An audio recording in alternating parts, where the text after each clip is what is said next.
there were, I think, a number of concerns last time as we talked about transition metal complexes. And part of this is because we're using the tools of Lewis structures in a way that's different than what you've learned. And part of the reason for that is that this area of chemistry is actually at the interface between organic chemistry and inorganic chemistry. And there's been important contributions from both sides. And when two different fields come together, they have to merge the unrighteous traditions of their fathers into one thing. And so what happens is that sometimes the rules need to change to accommodate the different points of view. So I'm going to try to give you a sense for exactly what's going on with these complexes.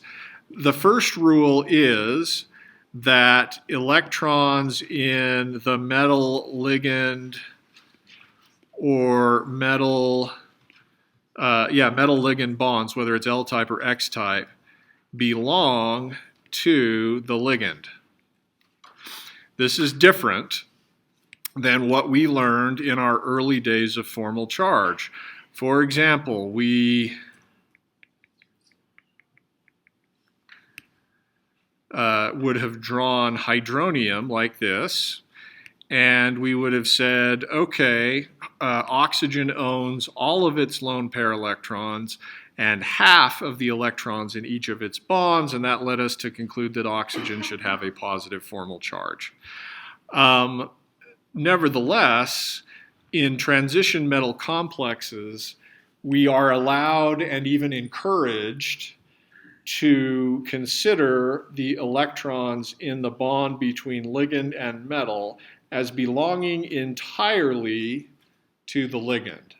So, as an example, you have probably previously seen some kind of intermediate in a mechanism like this, in which a carbonyl oxygen is bonded to, it has three different bonds to other things, one to hydrogen, two to carbon. And again, we concluded that this oxygen should have a positive formal charge, but we also knew that was mostly bookkeeping, because we know that the oxygen's not the electron poor part of that molecule. This molecule is electrophilic here at the carbonyl carbon and here on the hydrogen. So we were comfortable with the idea already that reactivity isn't necessarily totally governed by formal charge. Formal charge is just a way of keeping track of electrons.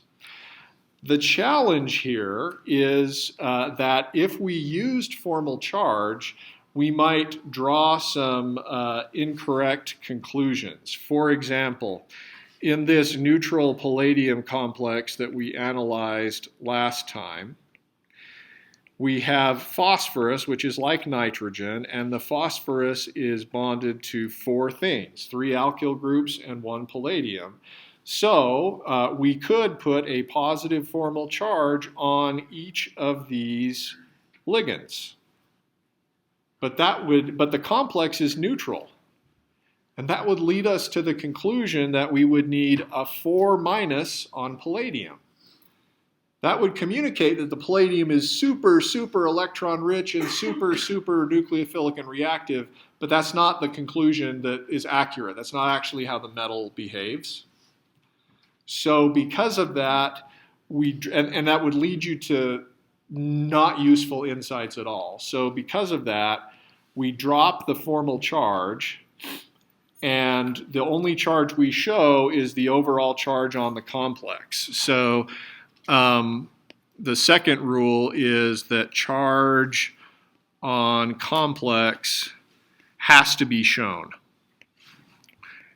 And if it's not shown, you can assume with 100% accuracy that it is neutral. No exceptions. In other words, before, in 351, you may have gotten problems like this, where I or your other evil 351 instructor. Not that they're evil, I'm evil too. We're all evil. That's why I'm Dr. Doofenshmirtz in this story. But you might have been given this drawing and said, assign correct formal charges.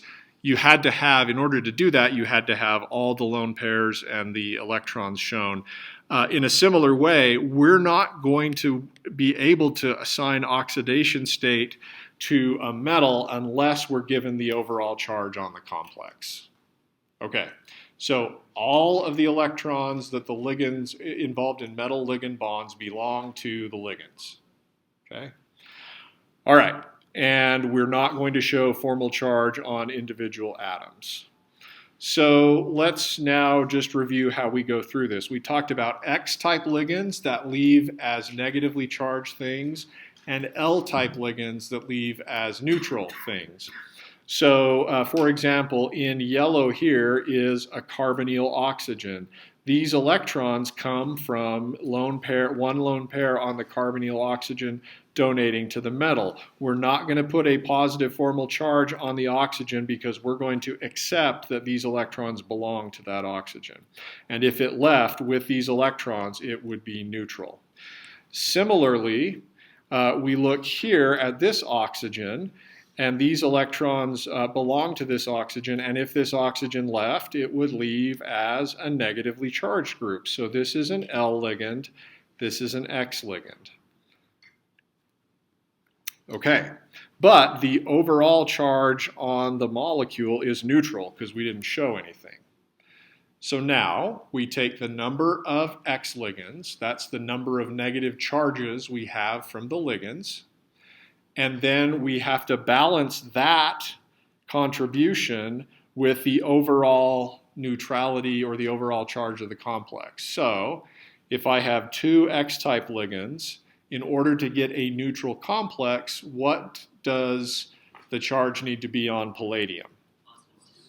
+2, because we got two ligands, right? So this would be palladium in its 2+ oxidation state. Palladium normally comes with, and I will give you a periodic table on the exam. You don't have to memorize valence electrons with transition metals. Palladium normally comes with 10, but in its +2 oxidation state, it would only have 8. Okay? And then we can do, to determine whether our complex is one that follows the rules or not, we can count up the total number of electrons surrounding palladium, the ones on the metal itself and the ones from the ligands. In this case, we have 8 d electrons, and then we have 8 electrons from ligands. So overall, that leads to 16 electrons. We have a limit of 18 on a transition metal row of the periodic table because you've got an s orbital, 3 of the p orbitals, and then 5 of the d orbitals for a total of 18 electrons possible. So you might conclude, okay, in this palladium-2 complex, there might be room for another ligand. All right, questions about how we did that? Maybe you guys were excellent at this and didn't actually have any questions to begin with. But actually, people like hearing things they already know, I think. It makes you feel happy about life, so we'll just keep on going with it. All right, this other complex is kind of weird. It is a neutral palladium complex. We can identify the ligands. The phosphine ligands are L-type. Oh, speaking of L-type, I got this strange text from my son last night. I think he was playing Pokemon Go. He said, if it takes me 45 seconds per encounter and the odds of the shiny are 1 in 4,096, the time for it all, if it takes all 4,096, should be 51.2 hours, right? Is he really thinking about doing this for 51.2 hours? Is that what's on his mind? Okay. Shiny hunting, yes, okay. All right. I'm glad I understand now. By the way, I have this app. Should I just disable Pokemon Go for him right now? I have this app that I can do that. Should we play with him?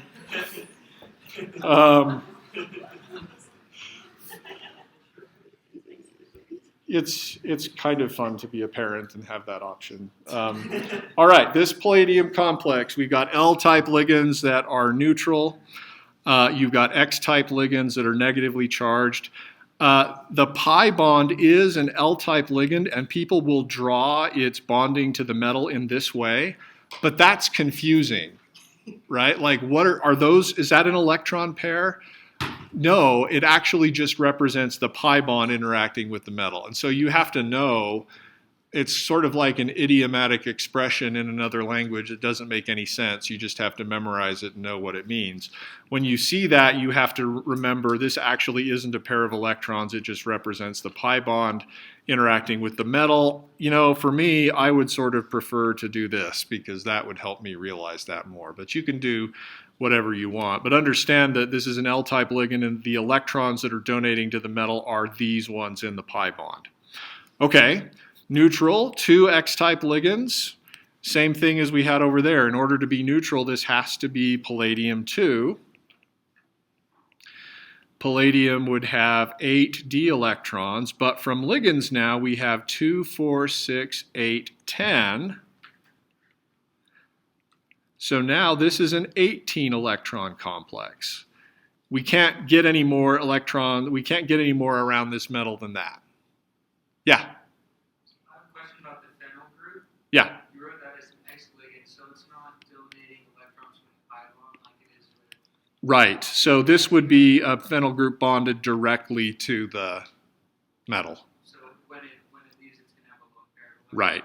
There are such things as like aromatic pi-type ligands to metals, but we won't worry about them.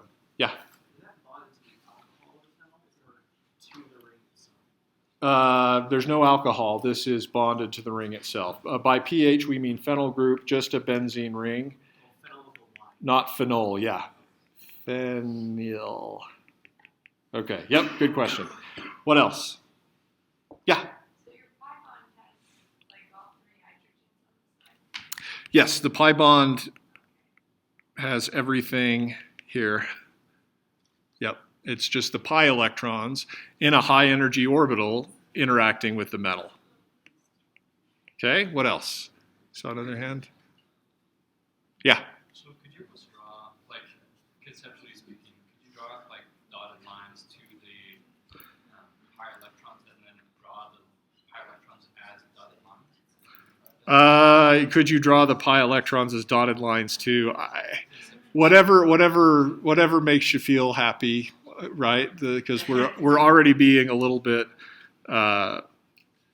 different with Lewis structures. Yeah. Okay. What else? All right. Well, with that in mind, hopefully that makes it a little bit more straightforward. But the reason we're doing this is because as we go through the mechanisms, paying attention to the metal oxidation state and what owns which electrons, who owns which electrons, is going to help us understand what is happening and why. So I gave you, last time I think we talked about this cuprate coupling reaction.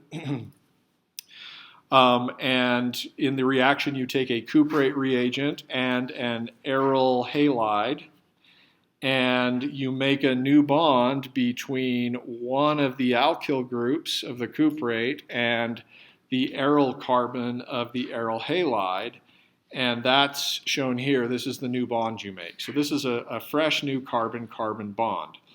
And the mechanism appears to be as follows. So if the overall, starting with the cuprate complex itself, it has 2 X-type ligands, but the overall charge is negative. So in order to balance out all the charge, your copper needs to be copper 1. And just as a reminder, copper comes with 11 valence electrons. So if it's copper 1, it should be a D10 metal. Okay. What happens then, there's evidence mechanistically that what happens is you take an electron pair from the metal and you, two of those 10 d electrons, You make a new bond between metal and carbon. At the same time, you break the bond between metal and bromine and make a new bond between bromine and metal using those electrons. Now, people don't typically even push arrows for these reactions because you can't see electrons or where they're going. And technically, it would be okay to push the arrows in the opposite way, attack the bromine, and then these go on the metal. Either way is fine. They're equivalent. It's not meaningful to worry about which one is which. They don't lead to different outcomes. I tend to like this because it has bromine as a leaving group, which I know it is, or it can be. But if you were to just try to look at the transition state for this reaction, what it would look like, it would still be negatively charged. It would be like you had,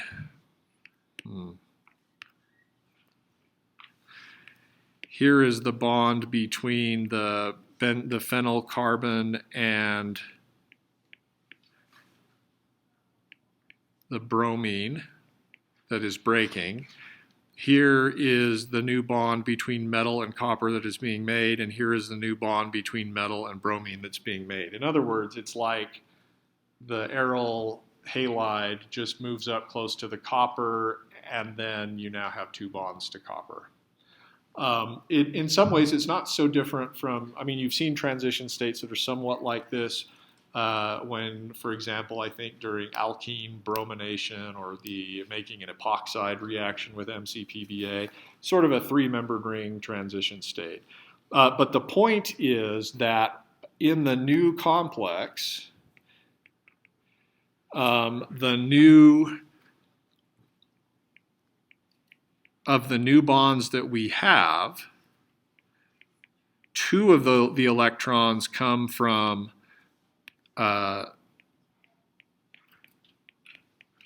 the molecule that we added, and two come from the metal, right? And we could say, okay, if you want, you can label these as coming from the metal and these as coming from the bromine. You don't actually need to do that.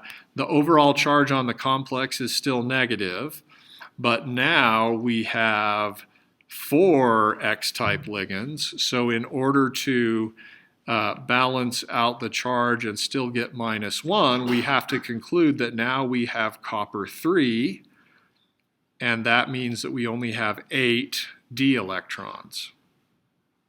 So formally, in going from this step here to this step, we have oxidized copper. Copper has lost 2 electrons. Where did they go? Well, they used to be in the d orbitals on copper. Now they're owned by one of the X-type ligands. And that's an oxidation step. So we're going to call this kind of step oxidative addition. Okay, questions about that? Yeah. Could you explain how you get the D10s and the D8s again? Sure. So I start with the idea that the complex is negatively charged, and I have 2 X-type ligands. So those would leave as negatively charged things. And so in order to balance out the charge, to get to the overall complex with the negative charge, I have to conclude that copper is in the +1 oxidation state. Right. Because then I have minus, minus, plus, and that gives me overall minus. Then where does the D10 come from? I say, well, if it's copper 1, that means it's lost 1 valence electron. Copper comes with 11, so now it's got 10. Yep. Yes? Doesn't that not satisfy like the 18? Because when you're working with the palladium, I was seeing like 18 seemingly every time. Right. Yeah, so the complexes don't have to have 18 electrons. They can have up to that. I don't actually know whether having 14 or 16 versus 18 changes the reactivity very much. I think if you look at this complex overall, it's got 10 from d orbitals and then 4 from X-type ligands. So this is a 14 electron complex. And then if we go here, it's 2, 4, 6, 8, plus 8 on copper, so that's an 18 or 16 electron complex. I think the point is just making sure there's plenty of space to do what you're doing. In other words, I don't think you could take a 16 or an 18 electron complex and do another oxidative addition step. There's just no room for the other ligands. Okay, what else? Yeah? And when you say oxidative addition, we're talking about the metal being oxidized. The metal is oxidized, yep. And frankly, the carbon's reduced because now it owns electrons that used to come from the metal. All right.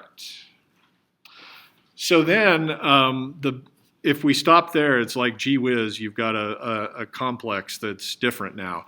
But the beauty is that these two X-type ligands are next to each other, and we already know copper is loosey-goosey about its electrons. That is, you can use them and make a new bond. So it seems reasonable that we should be able to have.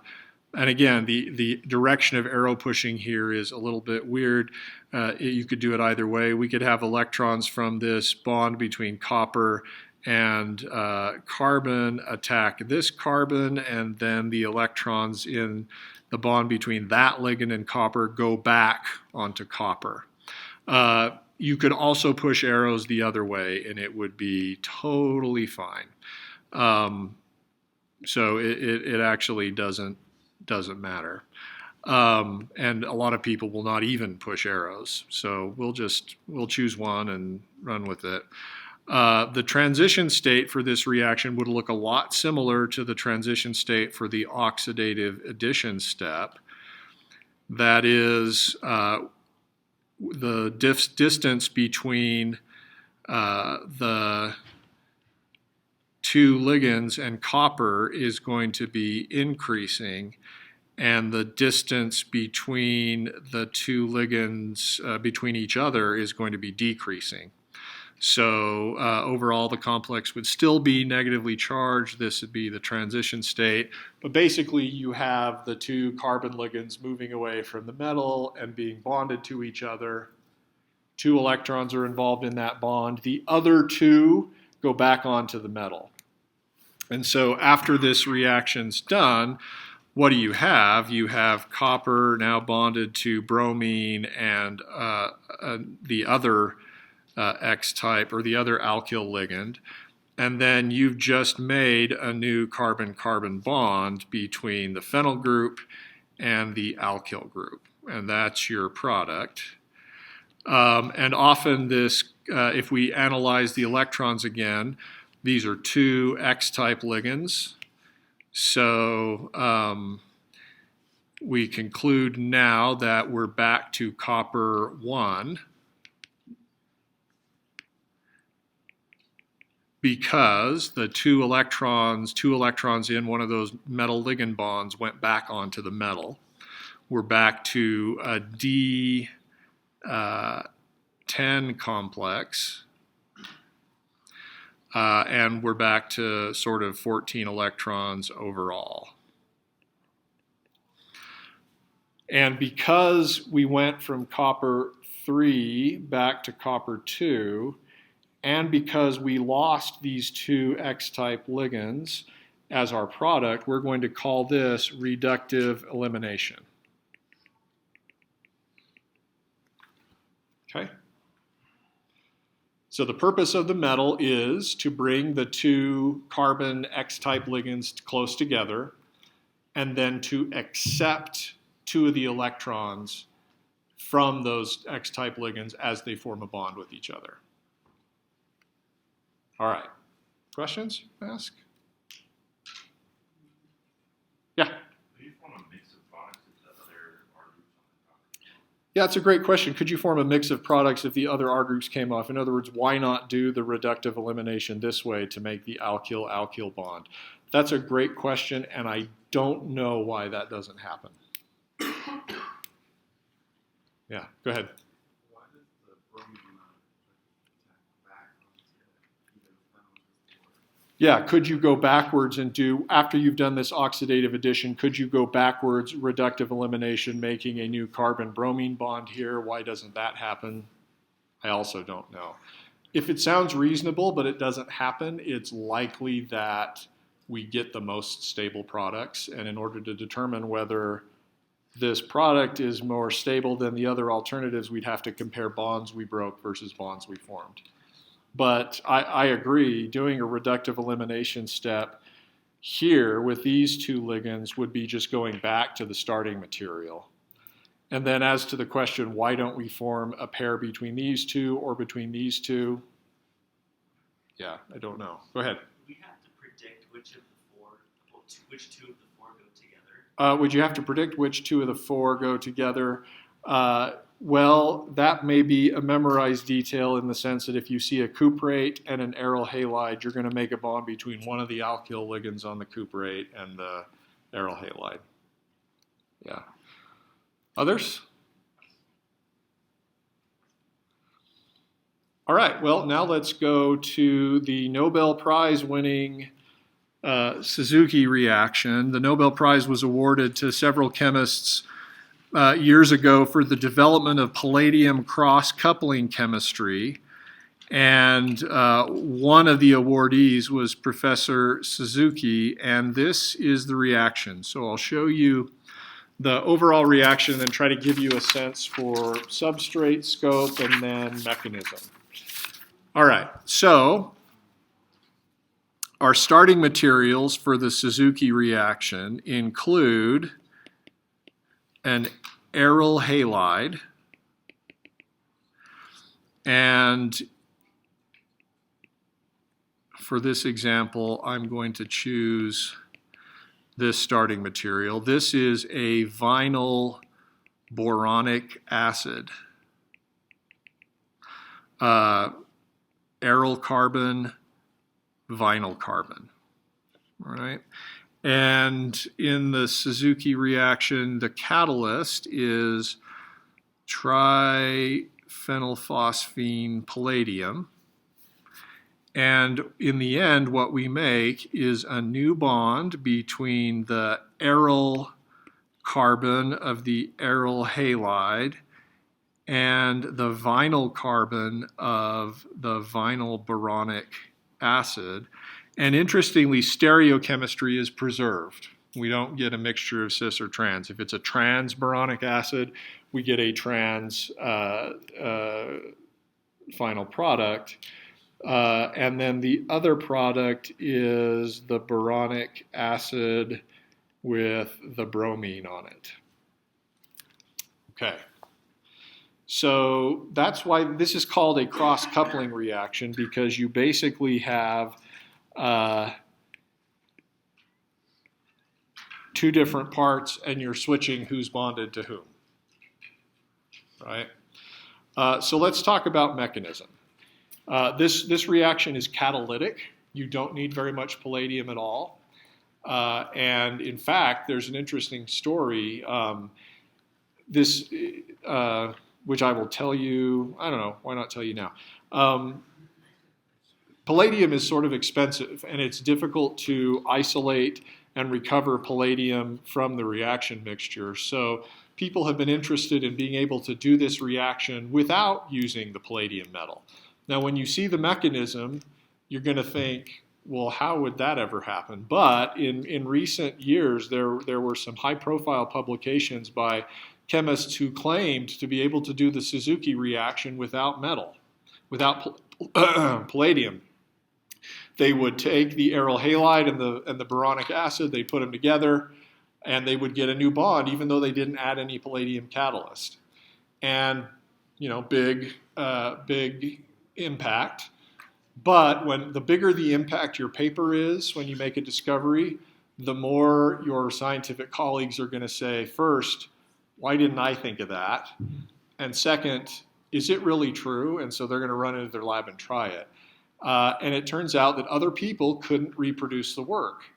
And when they finally tracked it down, it turned out that the folks that were saying they could do this without metal, it's true they weren't adding metal to their reaction, but they were using glassware that had been previously exposed to palladium, and there was residual, very, very small amounts of palladium in the glassware, and that was enough to make the reaction go. Like, this reaction is crazy high reactivity in terms of catalysis. So you don't even need to put any in as long as you use a flask that's already been exposed to palladium. Anyway, let's talk about how the catalysis works.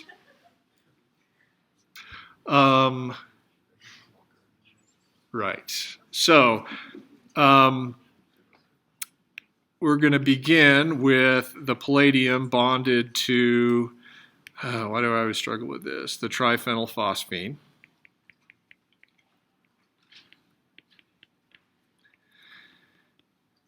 And now that we've grown accustomed to looking at this complex, we know that the overall complex is neutral. This is palladium 0, and it has 10 d electrons, and this is an 18 electron complex. It turns out this is not the active catalytic species. You can't do an oxidative addition because this complex is fully taken up with, it's filled its valence shell, right? We got 18 electrons. There's no room for anything to happen. So before the reaction can go, we actually have to do a reaction called ligand dissociation. And I'm not going to draw a mechanism for that because it's really boring. Ligand leaves, right? So you lose 2 of the triphenylphosphine ligands, and you end up with this reactive species. Now, it's still palladium 0. The complex is still neutral, and it still has 10 d electrons, but now it's a 14 electron complex instead of an 18 electron complex. And that opens up some space to do chemistry. All right, so this is our active catalyst. So the first thing that happens is we take our, I forget what our starting material was. Yeah, our aryl halide. And sometimes when drawing catalytic reactions, we show starting materials coming into the catalytic cycle like this. This is going to be an oxidative addition step. And the result of that is going to be the following complex.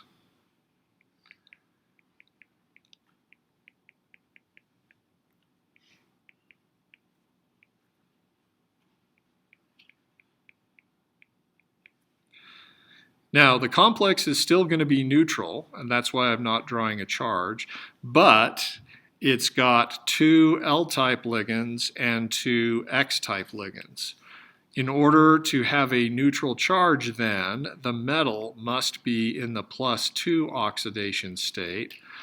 Palladium normally comes with 10 valence electrons, so if it's +2, that means there's only 8. And if we've got 8 electrons on the metal and 8 in bonds from ligands, that's overall a 16 electron complex. So there was space for this reaction to occur. If you were to draw this mechanism, what would it look like? Well, again, people don't generally push arrows for these kinds of reactions, but if you had to, you could show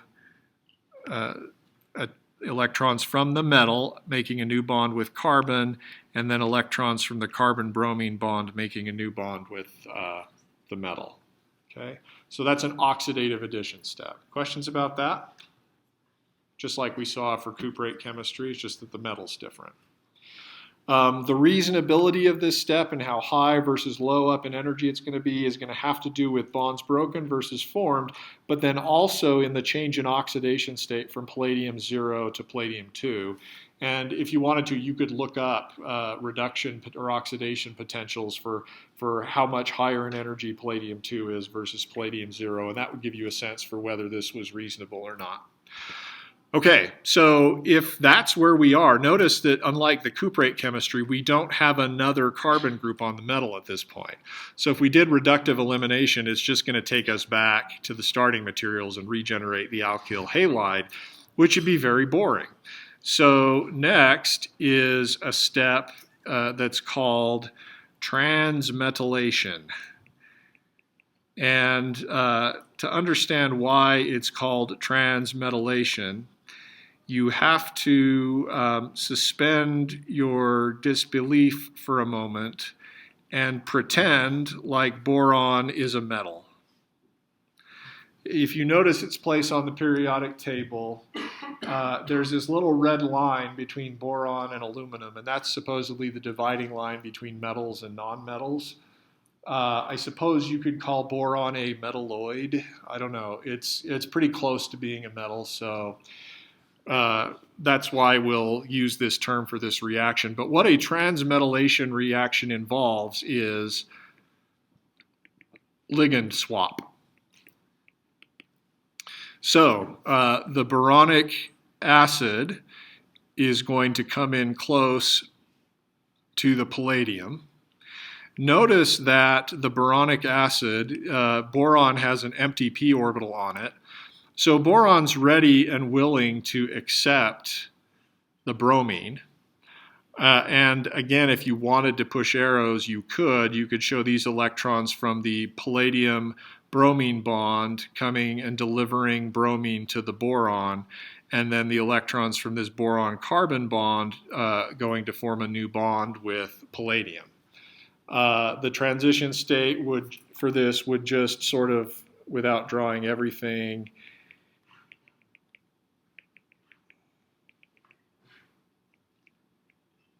would look something like that. As we're trading who's bonded to whom. We're swapping this bond and this bond with this bond and that bond. All in the same step. The oxidation state of the metal will not change. We still are going to have two X-type ligands on the metal, but instead of one being aryl and the other being a bromide, one's going to be the aryl group and the other is going to be the vinyl group. Okay, so we've got, again, two X-type ligands, overall neutral complex. This is still palladium-2, still has 8 d electrons. It is still overall a 16 electron complex. And often when people draw catalytic cycles, what they will do is they will show the boron reagent coming in, delivering its alkyl group, and then leaving as now the boronic acid bonded to bromine. And that's a byproduct of the reaction that we just sort of forget about at this point. All right, so our goal is to make a carbon-carbon bond. We're now at a position where we have a palladium-2 complex with two carbon-based X-type ligands, and all it will take to go from here, that's not very circular, here back to the starting material, is for us to do a reductive elimination step in which we take an electron from one of the carbon ligands, and we take electrons from one of those carbon palladium bonds and make a new bond to the other carbon, and then we take electrons from that one between that and palladium and move them back onto the metal. It doesn't matter which way you push the arrows. You could say, hey, we're taking electrons from the bond between phenyl group and palladium and attacking the vinyl carbon, and then electrons between vinyl and palladium go onto the metal, or you can do it the other way. The point is that two of the electrons end up in the bond between the aryl carbon and the vinyl carbon, and stereochemistry of that vinyl carbon is conserved, and then that regenerates your Palladium 0 complex, which is now ready to take another aryl halide and another vinyl boronic acid and crank through it again. And again, you don't need very much of this at all for the reaction to happen. All right, questions? Yeah? So does this just happen constantly? Do you have to add in reactants to make this go? So does this happen constantly? What do you have to add? Yes, you would have to add starting materials, Right. and then palladium, and then, but you would not need a full equivalent of palladium. In other words, sometimes people put in like 0.01% in terms of moles or less than that, and it still works. Now,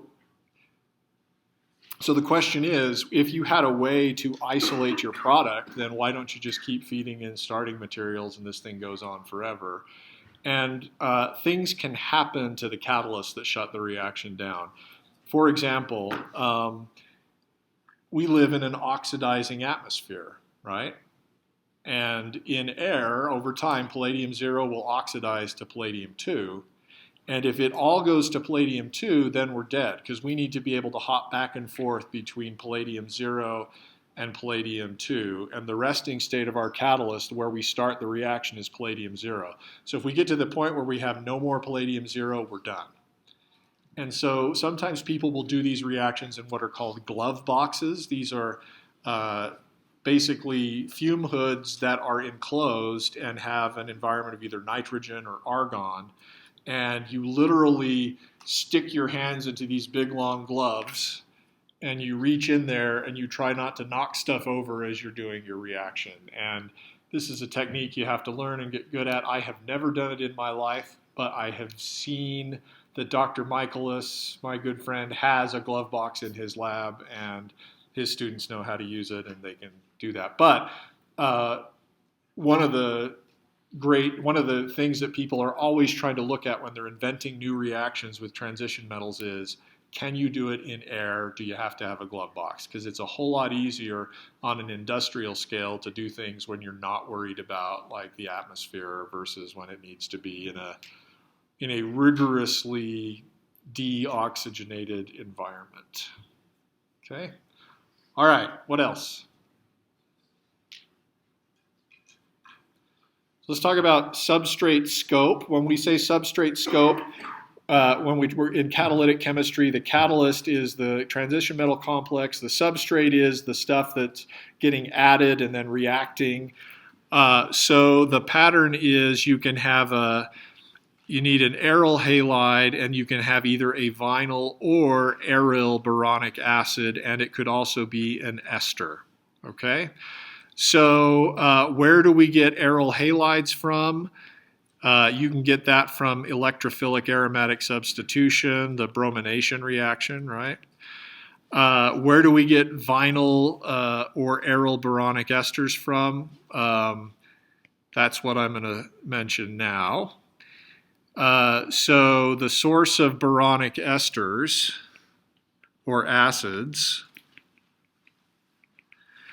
depends on whether they're aryl or vinyl. For aryl, you usually just take an aryl lithium reagent, which you could get from the corresponding aryl bromide, and maybe other substituted groups on there. And then you add this to this reagent that has 3 methoxy groups on the boron. And basically, you can think of the mechanism as the lithium reagent attacks the boron to give you this now tetra-coordinate boron species, and then one of the methoxy groups leaves to give you your new boronic ester, which would look like this. Remember that neutral boron has an empty p orbital on it, and so it can be attacked by a nucleophile. So that's one way. Alternatively, if you want a vinyl boronic ester, it's a little bit more difficult to make vinyl vinyl halides. So what you can do is start with an alkyne, and then we will pull out an old familiar reaction from 351, only we're going to use a reagent that's different. It's already set up to be a boronic ester. This reagent happens to be called catechol borane, but it can do hydroboration, which is, as you recall, pi electrons attack the boron, then hydride gets delivered to the more substituted carbon, and the boron and the hydrogen get added to the same side. So this gives you a trans-vinyl borane, which you can then use trans-vinyl boronic acid, and the reaction is just hydroboration. And that will give you a starting material you can use in a Suzuki reaction. Okay? So in terms of predictive products, Suzuki chemistry is easy because it's like click chemistry, right? If I have this aryl bromide, and then I have this boronic ester.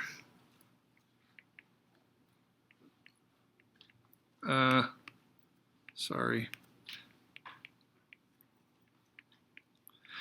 And then I add tetrakis triphenylphosphine palladium. That's going to just make the new bond between the aryl groups, and nothing else changes. So one of the beautiful things about this chemistry is it can tolerate a lot of other functional groups. Here's the new bond you made. Of course, the bromine ends up on the boron, but we often just forget about that. And we're simply clicking these two carbons together. And so this reaction tolerates a lot of variation in the materials that are over here.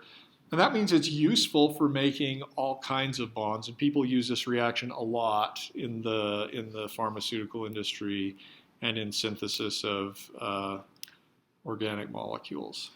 Okay?